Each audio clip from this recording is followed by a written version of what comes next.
तो हेलो दोस्तों, स्वागत है सब लोग का हमारे यूट्यूब चैनल फॉरेस्ट मांगा स्पेन चैनल में। तो हमने तो देखा था कि लीफेन तियानजेन से कह रहा होता है कि तियानजेन, तुम मुझे स्टोन देकर अपनी काइंडनेस दिखाई रहे हो, तो इस बार मैं उस लड़की की मदद करने के लिए रेडी हूँ। तियानजेन कहता है, मिस्टर ली, अभी भी हमारे पास थोड़ा समय बचा हुआ है, हमें जल्दी ही निकलना चाहिए। फिर अगले सीन में हम कुछ लोगों को एक छत के ऊपर देखते हैं। फिर हम पुलिस डिपार्टमेंट के डायरेक्टर जाओ को देखते हैं, जो कि डायरेक्टर जेंग से कह रहा होता है कि डायरेक्टर जेंग, वो तीनों असिस्टेंट्स इस केमिकल फैक्ट्री के अंदर छुपे हुए हैं। हमारी पुलिस टीम तीन टीम्स में बंटकर उनके ऊपर तीनों तरफ से अटैक किया, लेकिन हम उनका कुछ भी नहीं बिगाड़ पाए। उल्टा हमारी पुलिस टीम को बड़ा डैमेज देना पड़ा। हम ना यहाँ किसी नॉर्मल असिस्टेंट से नहीं लड़ रहे हैं, इन्हें ना स्पेशल ट्रेनिंग मिली हुई है, इसी वजह से उन्होंने बाकी सभी जगह को छोड़ इस केमिकल फैक्ट्री को चुना। हालांकि ये फैक्ट्री कई लंबे समय से बंद पड़ी हुई है, लेकिन इसमें अभी भी बड़ी संख्या में फ्लेमेबल केमिकल है। हमारे स्पेशल फोर्स के लोग उनसे फाइट करने के लिए गए, तो उन्होंने उस केमिकल का इस्तेमाल करके फैक्ट्री के अंदर ब्लास्ट कर दिया, जिससे फैक्ट्री के अंदर आग लग गई है। ये सुन डायरेक्टर जेंग कहता है, इसका मतलब अब हमारे पास ज्यादा समय नहीं है,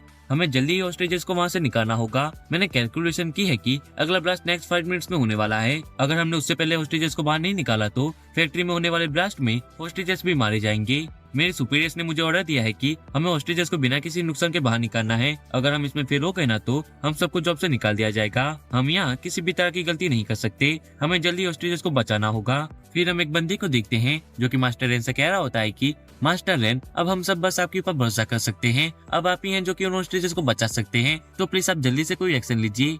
वही डायरेक्टर जेंग भी कह रहा होता है, हाँ मास्टर रेन, आप ही हमारी एक उम्मीद है, आप ही हैं जो कि उन हॉस्टेजेस को बचा सकते हैं। फिर डायरेक्टर जाओ भी कह रहा होता है कि मुझे ना मास्टर रेन पे पूरा भरोसा है कि वो ना उन 3 कमीने असिस्टेंट्स को नरक की सैर करा देंगे और सभी हॉस्टेजेस को सेफली बाहर निकाल लाएंगे। मास्टर रेन कहता है, क्या बस 3 ही असिस्टेंट्स? अगर वहाँ कम से कम 10 असिस्टेंट होते ना, तो मेरे लिए थोड़ी बहुत परेशानी आती, लेकिन यहाँ तो सिर्फ 3 ही असिस्टेंट हैं। इन्हें तो मैं उन चुटकियों में हरा के सभी हॉस्टेजेस को बचा कर बाहर ले आऊंगा। मास्टर रेन की बात सुन मेयर चेनफू कहता है, मास्टर रेन, आपकी बात सुनकर हम सभी राहत महसूस कर रहे हैं, आपका धन्यवाद। मास्टर रेन कहता है, यहाँ कोई दिक्कत की बात नहीं है, फू किंग मिंग ना हमारे सेट का एक सीनियर मेंबर है और मेरा डिसाइपल भी। तो जब मुझे खबर मिली कि कुछ गांडू असिस्टेंट्स ने मेरे डिसाइपल और मुडोंग वांसू को किडनैप कर लिया है, तो फिर मुझे यहाँ उन्हें बचाने तो आना ही था। और इसके अलावा अगर ये बात बाहर कहीं फैल गई ना कि मेरे डिसाइपल को कुछ असिस्टेंट्स ने किडनैप कर लिया है, तो इस बात से हमारे सिंगिंग सेट के फिल्म पर भी असर होता।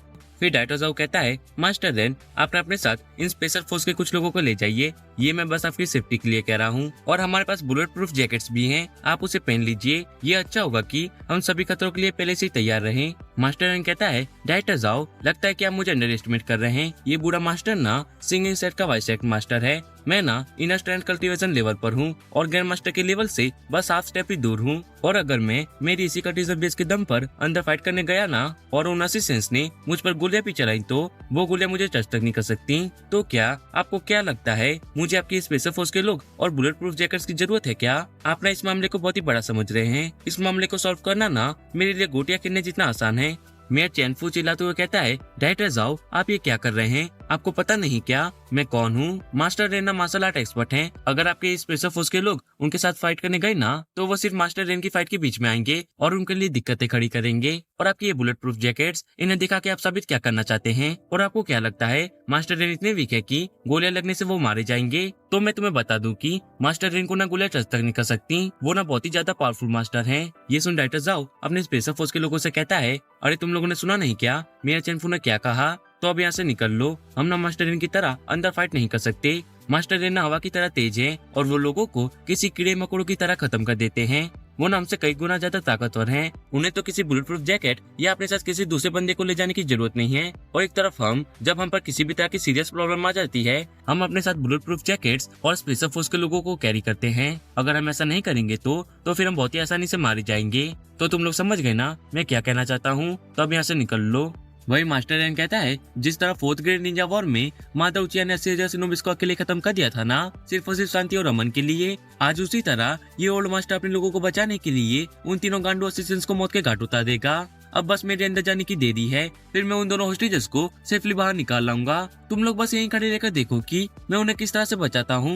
डायरेक्टर जेंग बोलता है, मास्टर रेन, हमारे पास ज्यादा समय नहीं बचा हुआ है, आपको जल्द से जल्द होस्टेजेस को बचाना होगा। मास्टर रेन कहता है, जल्दबाजी मत करो, वो न बस मेरे सामने कीड़े मकोड़े हैं, मैं उन्हें बस कुछ सेकंड्स में खत्म कर दूंगा। तुम बस मेरी ये चाय खत्म होने तक का वेट करो। जैसे ही मैं चाय का कप खत्म कर लूंगा ना, उसके बाद मैं उन होस्टेजेस को बचाने के लिए जाऊंगा। तभी हम देखते हैं वहाँ पीछे से दरवाजा खोलते हुए लीफेन छत के ऊपर आ रहा होता है, जिसे देख डायरेक्टर जेंग चिल्लाते हुए कहता है, लीफेन तुम कमीने, आखिरकार तुम यहाँ क्यों आए हो? क्या तुमने नहीं कहा था कि तुम हमारी मदद नहीं करोगे? तो फिर तुम्हारे यहाँ आने का क्या मतलब है? साथ ही वो चिल्लाते हुए कहता है, हमें ना तुम्हारी जरूरत नहीं, हमारे पास ना मास्टर रेन है जो कि इस मामले को हैंडल करेंगे, तो तुम जाके अपनी भैंस चराए। मास्टर रेन को देख लीफेन सोचता है, ये बुढ़ो तो अभी इनस्टेंट लेवल पर ही है, ये तो अभी ग्रैंड मास्टर के लेवल पर भी नहीं पहुंचा है, ये तो न्यू से भी कई ज्यादा कमजोर है। इतना सोच वो डायरेक्टर जेंग से कहता है, सुन बे लौड़ू, मैं तुझे एक एडवाइस देता हूँ, तेरे बुढ़ो मास्टर के पास ना इतनी पावर्स नहीं है कि वो उन असिस्टेंट्स के साथ फाइट कर सके। तो मेरी एडवाइस मान और इसे वहाँ जाने से रोक ले, वरना वो वही मारा जाएगा।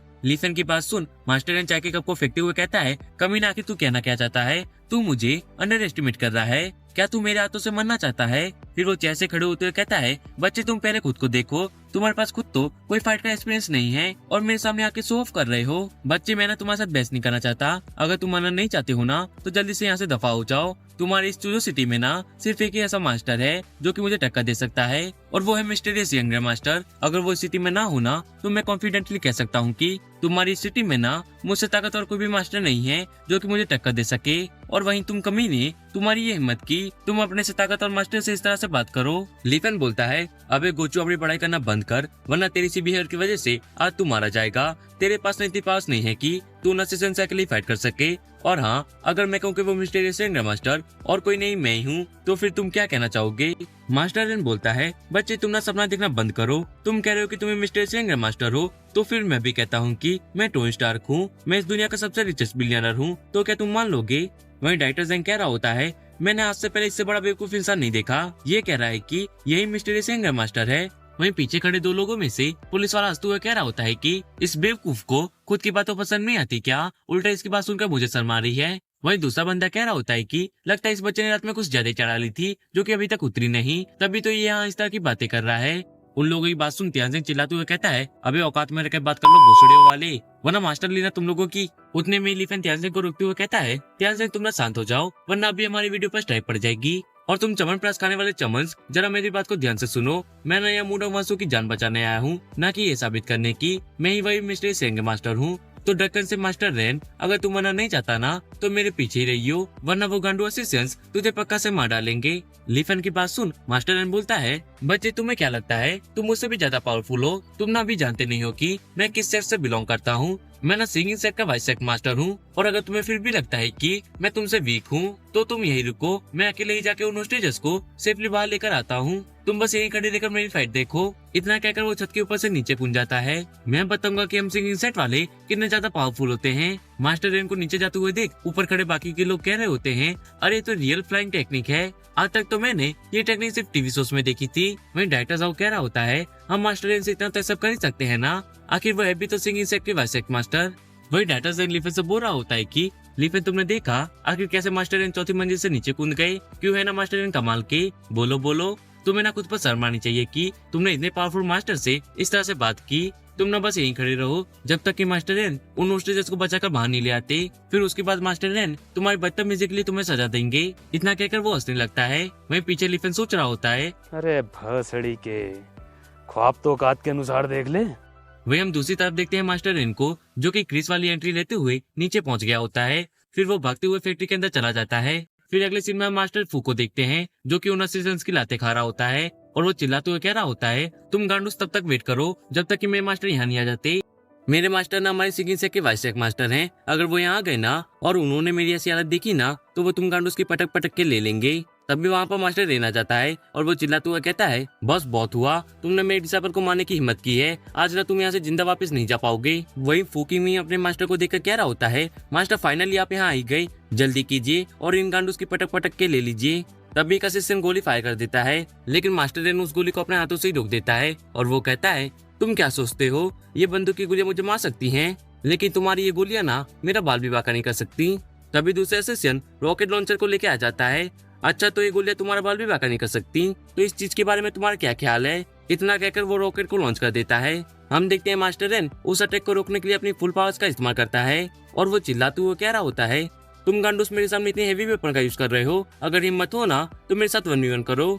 लीडर कहता है, ओ अच्छा, तो तुम सोलो फाइट करना चाहते हो, चलो ठीक है, मैं तुम्हारी ये इच्छा पूरी कर देता हूँ। इतना कहकर वो तेजी से भागते हुए आगे बढ़ता है और अपनी की एनर्जी को रिलीज करते हुए मास्टर रेन को एक पंच मारता है, जिससे मास्टर रेन पीछे की तरफ धकेला जाता है और उसके मुंह से खून निकलने लगता है। वो सोच रहा होता है कि ये गांडू तो मुझसे भी ज्यादा स्ट्रॉन्ग निकला, मेरे डिसाइपल अभी तुम्हारे मास्टर को यहाँ से भागना होगा, मैं तुम्हें बाद में बचाने के लिए वापस आऊंगा।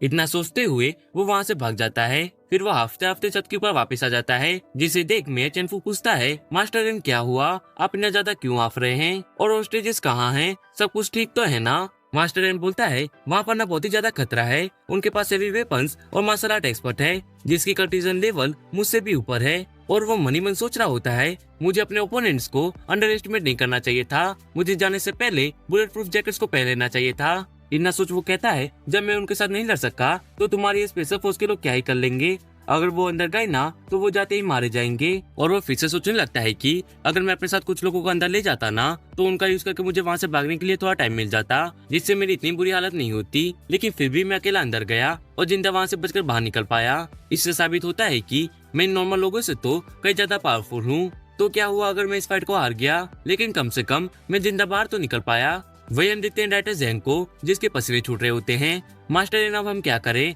हमारे पास अब ज्यादा समय नहीं है, फैक्ट्री अब बस 3 मिनट्स के अंदर ब्लास्ट हो जाएगी।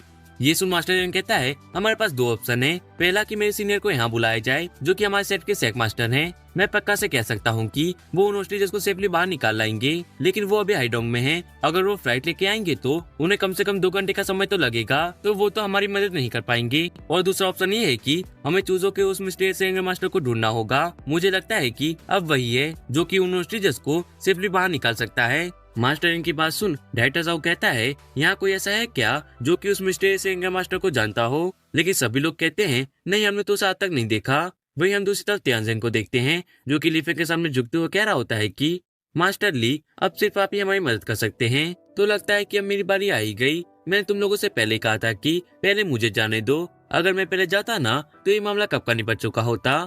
इतना कहकर वो सीढ़ियों से नीचे चला जाता है। वहीं लीफेन को देख एक बंदा कह रहा होता है कि मास्टर रेन ने तो नीचे जाने के लिए अपनी फ्लाइंग टेक्निक का इस्तेमाल किया था। वहीं लड़का सीढ़ियों से नीचे जा रहा है, तो ये लड़का किस हिसाब से खुद को मास्टर रेन से पावरफुल कहता है। वहीं दूसरी तरफ हम मास्टर रेन को देखते हैं, जो कि सोच रहा होता है कि मैंने एक्सीडेंटली इस बच्चे को मरने के लिए भेज दिया, अगर ये कमीना नीचे जाके मर जाता है ना तो ये प्रूव हो जाएगा कि मैं सही था। मैं वहाँ पर 2 मिनट से ज्यादा नहीं टिक पाया, तो ये कमीना तो वहाँ क्या ही कर लेगा, ये पक्का से 3 सेकंड्स के अंदर ही मर जाएगा। वो असिस्टेंट्स इसे इतना मारेंगे कि हम इसके थोपड़े को देखकर भी नहीं पहचान पाएंगे कि ये वही कमीना है। फिर हम डायरेक्टर ज़ैंग को देखते हैं, जो कि सोच रहा होता है कि मुझे ना ये कमीना लीफेन बिल्कुल भी पसंद नहीं, और अब ये कमीना खुद को ही खत्म करने के लिए वहाँ अंदर जा रहा है, तो ये तो अच्छा ही हुआ कि अब मुझे उस गधे की शक्ल को दोबारा नहीं देखना पड़ेगा। फिर अगले सीन में हम देखते हैं कि लीफेन फैक्ट्री के अंदर आ गया होता है, जहाँ हर तरफ आग लगी होती है। लीफेन वहीं साइड में छुपकर उन असिस्टेंट्स को देखने लगता है, जहाँ फू किंगमिंग उन असिस्टेंट्स के पैरों में गिरकर कह रहा होता है कि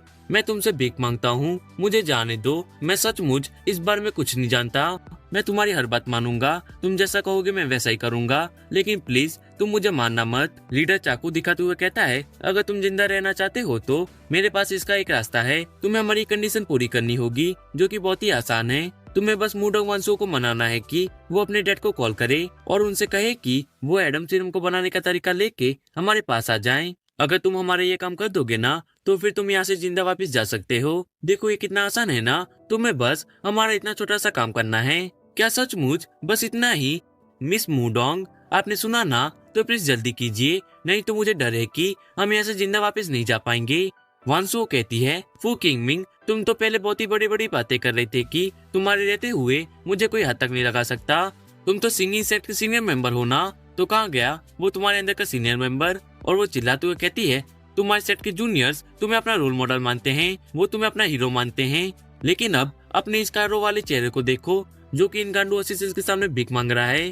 तुम मुझे बहुत ही ज्यादा निराश कर रहे हो। तुम गांडू असिस्टेंट्स, तुम ना मेरी बात को ज्यादा ध्यान से सुनो। मैं ना मरना पसंद करूंगी, लेकिन मैं ना मेरे डैड को कॉल नहीं करने वाली, तो अब बस मुझे मार दो, अब तुम्हें ज्यादा सोचने की जरूरत नहीं। नहीं, मैं मरना नहीं चाहता। अगर मैं यहाँ से ही मर गया तो सिंगिंग सेट का क्या होगा? फ्यूचर में सिंगिंग सेट का मास्टर कौन बनेगा? अगर मैं यहाँ से ही मर गया तो सिंगिंग सेट मेरे हाथों से निकल जाएगा। तो मैं मरना नहीं चाहता। फू किंगमिंग, मुझे पता है कि तुम अभी तक नहीं जानते हो कि इस दुनिया में कुछ ऐसी भी चीजें होती हैं जो कि एक इंसान की जान से भी ज्यादा कीमती होती हैं, जो कि तुम अभी तक नहीं समझ सके। चलो अच्छा हुआ कि अभी लीफिन मेरे साथ नहीं है, नहीं तो वो भी मेरे साथ इस मुसीबत में फंस जाता। अब बस सिर्फ एक ही ऐसा इंसान है जो कि मुझे इस मुसीबत से बचा सकता है, वो है मिस्टर यंग मास्टर। लेकिन वो मुझे थोड़ी ना जानता है जो कि वो मुझे बचाने के लिए यहाँ भागता हुआ चला आएगा। ना ही मुझे पता है कि वो फिलहाल अभी कहाँ पर है। तभी लिफिन बाहर निकल आता है और वो कहता है, मैं वही हूँ जिसकी तुम्हें जरूरत है। तो इसके आगे क्या होगा वो हम देखेंगे नेक्स्ट एपिसोड में। तब तक के लिए थैंक्स फॉर वॉचिंग।